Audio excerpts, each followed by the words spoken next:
Assalamualaikum warahmatullahi wabarakatuh. Saya Hisan bersama Ustazah Lulu Masluhah pada kesempatan kali ini akan membahas kitab Hadis Arba'in karya Imam Nawawi.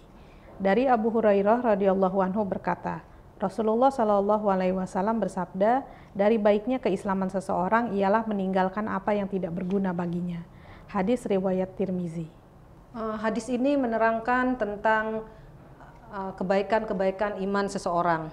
Jadi jangan sampai kita ikut campur terhadap urusan orang lain. Fokuslah terhadap amal-amal kita, jangan fokus terhadap yang dilakukan orang lain, apalagi dalam urusan agama.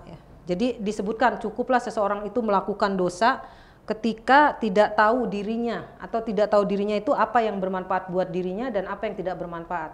Jadi itu bisa jadi kita berdosa ketika tidak tahu diri kita ini sebenarnya harus bagaimana, kemudian harus bersikap apa, mungkin dengan sahabat-sahabat kita, mungkin dengan teman-teman kita. Kalau kita tidak tahu apa yang harus kita lakukan dan kapan kita harus bersikap A atau bersikap B, maka ini bisa menjadi sebuah dosa, walaupun pastinya bukan dosa besar, dosa kecil.